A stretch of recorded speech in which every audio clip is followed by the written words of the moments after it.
Olá. Hoje a gente vai mergulhar num tema, assim, que mexe com todo mundo, né? Mesmo que a gente não perceba direito. A nossa própria sombra. Hum, Aquele conceito famoso do Carl Jung.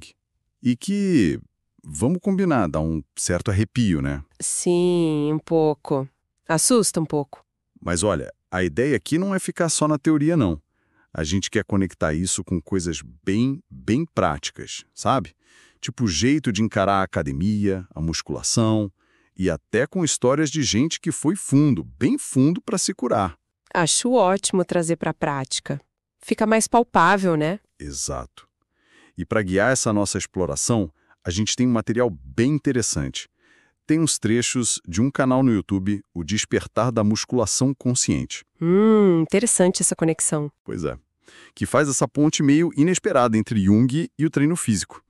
E também vamos dar uma olhada num capítulo do livro Nirvana, A Busca pelo Autoconhecimento. Esse conta uma jornada pessoal bem forte de encontro com essa sombra aí. Ah, legal ter as duas perspectivas, a mais conceitual, ligada ao corpo, e a narrativa pessoal. Isso. Então o nosso objetivo aqui é entender, afinal, o que é essa tal de sombra que o Jung falava? Por que dizem que encarar isso é tão essencial para a gente se sentir mais livre por dentro? Uhum. E o principal, talvez, como isso aparece no nosso dia a dia. E como é que a gente pode, de fato, lidar com ela. Bora desvendar um pouco essa história? Bora lá, parece um ótimo desafio. Então, começando com a primeira fonte, a do canal lá da Musculação Consciente. Já começa forte. Diz logo de cara que, olha, não tem como fazer uma jornada interior de verdade sem passar pela sombra. Direto ao ponto. Sim. E define essa sombra como um cantinho da nossa mente onde a gente guarda tudo que incomoda. Medos, vergonhas, traumas. Mas olha que interessante. Também guarda potencialidades que a gente nem sabe que tem. Ah, isso é chave. Não é só o porão escuro. Exato. E a ideia de Jung, segundo eles, é clara. Fingir que a sombra não existe só dá mais poder para ela. O caminho para a liberdade é trazê-la para a luz e integrar. Exato.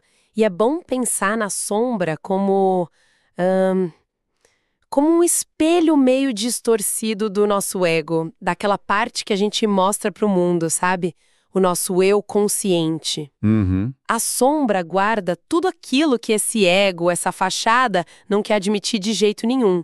Pode ser aquele egoísmo que a gente vê fácil no outro, mas, opa, na gente não. Sei bem como é. Aquela raiva engolida. Mas não é só isso. E aí que fica mais interessante.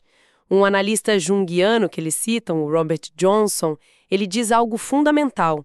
A sombra não é só o lixo psicológico. Ah, É também tudo aquilo que foi escondido, reprimido, sabe?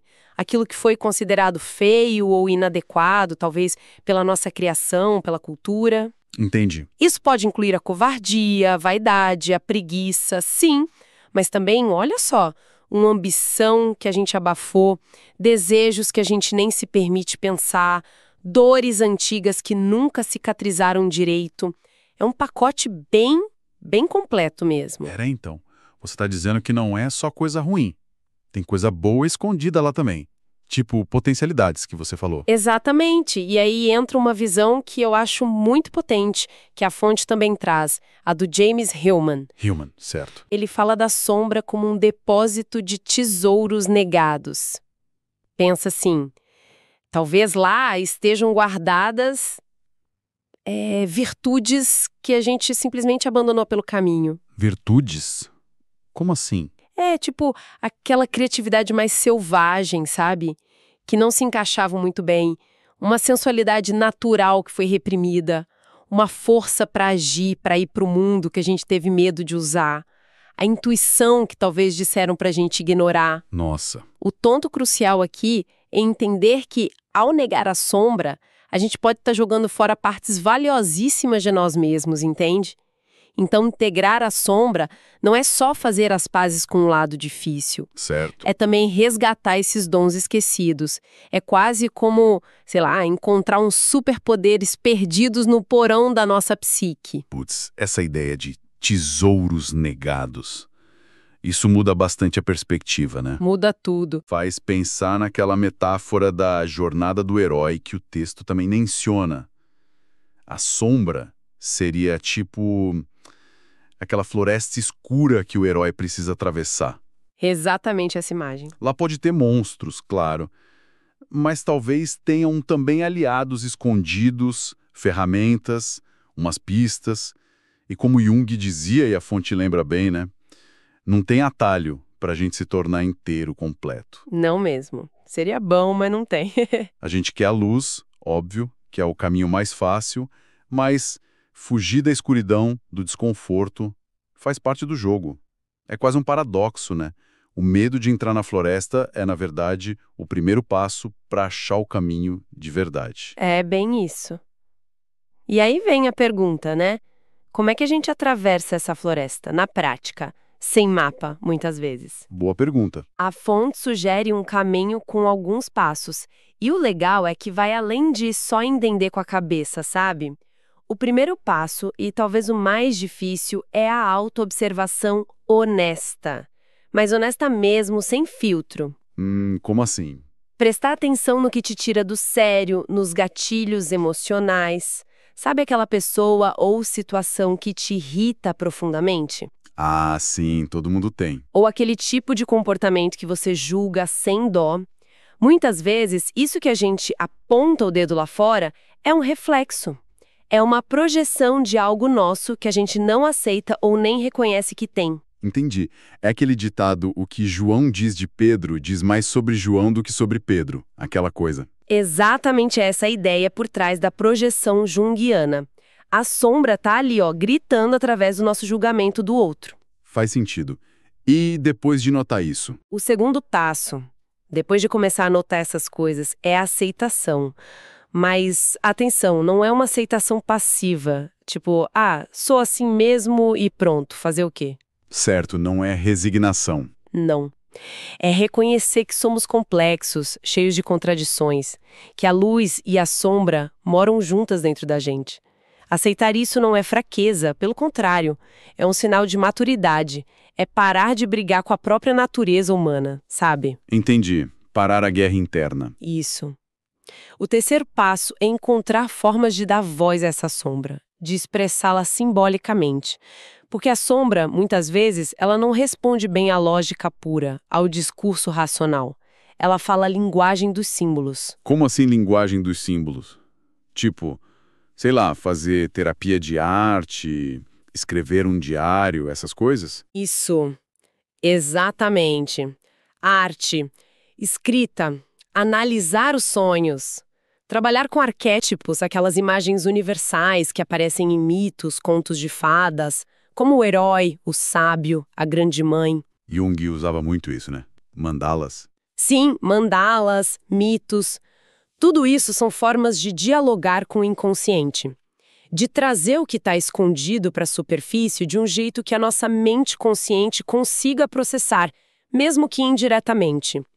É como dar um palco seguro para a sombra se manifestar sem causar um estrago na vida real. Interessante. Um palco seguro. E, por último, mais fundamental, a ação consciente. Porque não adianta só observar, aceitar e simbolizar se a gente continua agindo da mesma forma de sempre no mundo. Ah, claro. Tem que mudar algo na prática. A integração de verdade pede mudança no comportamento. É fazer escolhas diferentes, responder às situações de um jeito novo. Sabe? Quebrar aqueles padrões antigos que a gente sabe que são alimentados por essa sombra não reconhecida. Certo. E aí vem a pergunta-chave, né? Como é que tudo isso, observar, aceitar, simbolizar e agir, como isso se traduz numa mudança que a gente sente na pele, no dia a dia? E aí que a fonte da musculação consciente traz um exemplo bem pé no chão, né? O texto argumenta que a sombra aparece muito claramente no nosso corpo e na nossa relação com ele, especialmente na prática física. Uhum. Aquela autossabotagem clássica antes do treino, sabe? Ah, sim. Quem nunca? As desculpas que a gente inventa, as mentirinhas que a gente conta pra nós mesmos. Ah, hoje só um treininho leve, tô cansado. A comparação doentia com o corpo do outro na academia, a vontade de desistir no primeiro desconforto. Tudo isso. O texto diz que tudo isso pode ser a sombra dando as caras. Aquela raiva que bate quando a gente se olha no espelho. Será que é só vaidade? Ou talvez seja uma dor mais antiga, uma sombra pedindo atenção ali. Totalmente. E a integração, nesse contexto da musculação, por exemplo, se torna algo muito físico, muito palpável. Como? Por exemplo, decidir ir treinar, mesmo sentindo aquele medo ou aquela preguiça enorme. Reconhecendo o sentimento, claro, mas não deixando ele te paralisar. Entendi. Ir apesar de. Isso. É perceber que, às vezes, o cansaço extremo durante um exercício pode trazer à tona memórias emocionais antigas, quase como se o corpo estivesse expulsando algo, sabe? Nossa. É encarar a disciplina não como uma tortura, mas como um caminho de autoconhecimento e até de cura. Cada repetição pode virar um ato simbólico. Você não está só levantando peso. Tá fortalecendo a consciência. Exatamente. Fortalecendo a consciência, enfrentando um limite interno. É um trabalho interno acontecendo ali. Então, a ideia é que o esforço físico, o suor, o cansaço, tudo isso pode ser um jeito de trabalhar a sombra. Um laboratório. Pode ser um palco poderosíssimo para isso. Se a gente encara dessa forma, o corpo vira um laboratório cada vez que a gente supera um não consigo que era mais mental do que físico, a gente está, de certa forma, transformando uma parte dessa sombra. E o espelho? O espelho da academia, que muitas vezes é um carrasco, né? Ele pode virar um oráculo. O que ele está refletindo sobre o meu estado interior hoje? A questão não é só ganhar músculo, entende? É forjar resiliência interna, consciência corporal e emocional. Uau! E o resultado final desse processo todo de integração, segundo a fonte. O que acontece quando a gente consegue, sei lá, fazer as pazes com a sombra? A gente vira santo? Fica perfeito? Longe disso. Santo não. A ideia não é eliminar a sombra. Até porque isso seria impossível e, como a gente viu, talvez nem desejável, já que ela guarda tesouros, né? Certos tesouros. O resultado é algo mais profundo. É a inteireza. É reconhecer que a sombra faz parte de quem somos, trazê-la para a luz da consciência e integrá-la ao nosso eu completo. Inteireza. Gostei disso. Quem faz esse movimento, diz o texto, tende a se sentir mais livre. Livre da tirania inconsciente da sombra, mais empático também, porque começa a reconhecer a sombra nos outros, com mais compaixão e, paradoxalmente, mais forte. Não uma força de perfeição, mas uma força que vem da aceitação da própria complexidade. A sombra deixa de ser a inimiga no escuro e se torna uma parte esquecida que volta para casa. Uma parte esquecida. Isso. Então, pensando na musculação consciente de novo, talvez a verdadeira força não esteja só nos músculos que a gente vê, mas na alma que se esculpe nesse processo todo. A transformação é o próprio caminho, não o destino final. Faz muito sentido. E agora, para ver essa jornada na prática, de um jeito bem humano, vamos para a nossa segunda fonte. O capítulo do livro Nirvana, A Busca pelo Autoconhecimento. Sim, a história do Cosmos. Exato. Ele conta a história desse personagem, Cosmos, que parece viver exatamente esse processo que a gente está discutindo. Ele se vê de frente com um abismo interno, uma sombra pesada ligada à dor de ter sido abandonado pelo pai. A história de Cosmos é quase um estudo de caso perfeito do que Jung descreveu, né? Ele não foge, ele decide mergulhar de cabeça na busca por cura, por reconciliação, usando o autoconhecimento como ferramenta principal. Ele encara mesmo, né? Encara de frente a ferida com o pai, sem tentar amenizar, sem dourar a pílula. E aí acontece algo muito transformador no processo dele. Ele começa a enxergar o pai não só como o agressor, o cara que o abandonou, Mas como? mas como um ser humano. Um ser humano provavelmente também cheio de feridas, de limitações, com as próprias sombras dele. Essa mudança de perspectiva é crucial. Porque abre a porta para compaixão. Deixa de ser só vítima e agressor. Exato. Deixa de ser só a história dele contra mim e passa a ser a história de dois seres humanos tentando lidar com a vida, cada um com suas dores. E tem a parte do choro, né? O texto descreve isso de um jeito bem forte. Sim. E não é um choro de autopiedade de vítima. É um choro de liberação, como se ele estivesse lavando a alma mesmo, quebrando as correntes emocionais que o prendiam àquela dor antiga. É catártico. Certo. E logo depois vem um passo que conecta perfeitamente com o que a gente falou antes sobre expressão simbólica e ação consciente. Ele escreve uma carta ao pai. Ah, carta. Mas o conteúdo da carta é o que surpreende. Não é para cobrar, acusar, exigir explicações, nada disso. Não. E o que ele escreve? É uma carta de gratidão. Gratidão depois de tudo? Sim, gratidão pelo dom da vida, o reconhecimento da existência do pai, apesar de toda a dor. É um ato simbólico, nossa, poderosíssimo. Uma carta de gratidão depois de tanto sofrimento. Isso é forte mesmo. E o que acontece depois que ele faz isso? É aí que a mágica, por assim dizer, acontece. Esse ato simbólico parece catalisar uma mudança interna muito profunda nele.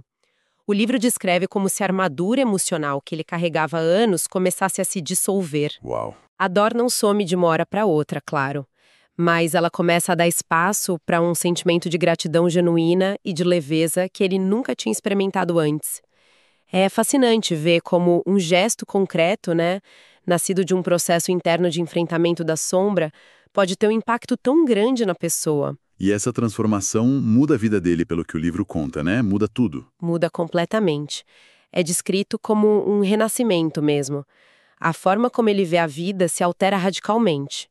Cada momento passa a ser percebido como um presente, uma chance de sentir, de aprender, de amar. Que bonito isso. E o mais bonito é que ele não guarda isso só para si. Impulsionado pela própria cura, ele sente um chamado para compartilhar o que aprendeu, sabe? Para se tornar um guia para outras pessoas que talvez estejam perdidas nas suas próprias sombras. Ele passa a ajudar outros? Exato.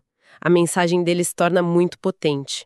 Mesmo nas partes mais escuras da nossa história, ali podem estar escondidas as chaves para nossa maior libertação. Forte. E se a gente amarrar tudo isso com os conceitos de Jung que a gente viu no início, a história do cosmos é a teoria na prática, né? Totalmente. Tem o enfrentamento direto e corajoso da sombra, que é a ferida com o pai.